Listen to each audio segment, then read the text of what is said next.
তো নমস্কার বন্ধুরা, আমার ভালোবাসা রান্না চ্যানেলে আপনাদের সবাইকে স্বাগত। আজকে আমি এমন একটি নিরামিষ রেসিপি নিয়ে এসেছি যেটা আপনারা অনেকেই খেয়ে থাকতে পারেন, আবার অনেকেই এটাকে পছন্দ করেন না, অনেকের এতে অ্যালার্জিও থাকতে পারে। এটা হলো এক ধরনের উদ্ভিদ জাতীয় জিনিস, সেটা হলো মাশরুম। হ্যাঁ, আর এই মাশরুম দিয়ে আমি বানিয়ে নেব রেস্টুরেন্ট স্টাইল নিরামিষ মাশরুম মশালা।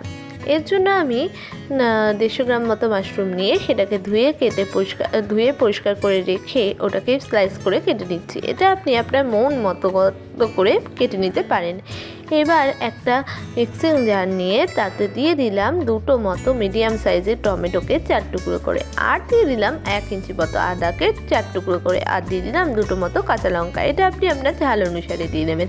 এবার দিয়ে দিলাম বেশ কিছুটা কাজু বাদাম। সমস্তটা দিয়ে একটা পেস্ট বানিয়ে নিয়েছি। কথা বলতে বলতে আমার পেস্টটা কিন্তু একদম তৈরি হয়ে গেছে।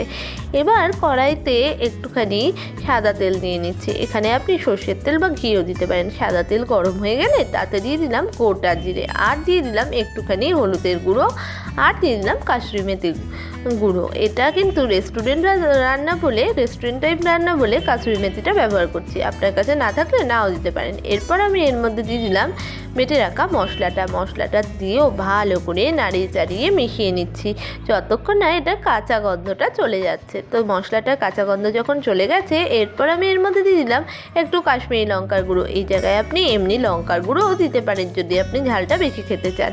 এরপর দিয়ে দিলাম এর মধ্যে একটু পরিমাণে ধনে জিরে রোস্টেড গুঁড়ো পাউডারটা দিয়ে ভালো করে নাড়িয়ে চাড়িয়ে মিশিয়ে নিচ্ছি যতক্ষণ না তেল ছাড়ছে। যখন এটা তেল ছেড়ে আসবে, এবার আমি এর মধ্যে দিয়ে দিলাম 1/2 চামচ মতো টক দই ফেটিয়ে রাখা। সেটা দিয়ে ভালো করে নাড়িয়ে চাড়িয়ে যখন কষে উঠলো, ওর মধ্যে দিয়ে দিলাম পরিমাণ মতো নুন আর পরিমাণ মতো চিনিটা আপনি ইচ্ছে হলে স্কিপও করতে পারেন, বাট স্বাদের জন্য চিনিটা না হলে ঠিক পোষায় না। এবার সমস্তটাকে দিয়ে আরেকবারও ভালো করে নাড়িয়ে চাড়িয়ে মিশিয়ে নিচ্ছি। যখন এটা মিশে গেছে, এরপর আমি এর মধ্যে দিয়ে দিলাম স্লাইস করে কেটে রাখা মাশরুমটা দিয়ে ভালো করে নাড়িয়ে চাড়িয়ে নিচ্ছি যাতে মাশরুমের মধ্যে ফ্লেভারগুলো ঢুকে যায়। আর মাশরুম এমনিতেই নরম হয়, এর থেকে আস্তে আস্তে জলও বেরিয়ে আসবে।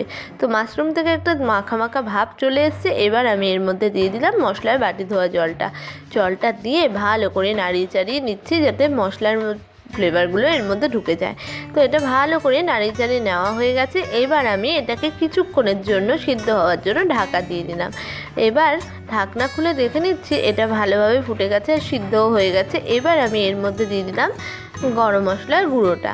এটা আপনি থেতো করেও দিতে পারেন বা প্যাকেটের গরম মশলার গুঁড়োও দিতে পারেন। দিয়ে সেটাকে ভালো করে নাড়িয়ে চাড়িয়ে কিছুক্ষণ রান্না করে নিয়ে কষে উঠলে পরে আমি এটাকে নামিয়ে নেব। তো এটা আবার তৈরি হয়ে গেছে। এবার আমি এটাকে সার্ভ করে নিয়ে আপনাদের কাছে ফেরত আসছি। তো তৈরি হয়ে গেছে রেস্টুরেন্ট স্টাইল নিরামিষ মাশরুম কারি। এমন লাগলো আমাদের রেসিপিটা অবশ্যই জানাবেন। এবার আমি এটাকে টেস্ট করে দেখব এটা কীরকম লাগছে। এটা জাস্ট অসাম হয়েছে। এইরকম নিরামিষ মাশরুম কারি নান, পরোটা, রুটি, পোলাও সবের সাথে যেন জমে যায়। এইরকমই ভালো রেসিপি পেতে অবশ্যই আমাদের চ্যানেলটাকে সাবস্ক্রাইব করে পাশে থাকা বেল আইকনটাকে প্রেস করে দেবেন। ভালো থাকবেন, ভালো রাখবেন, ভালো খারাপ।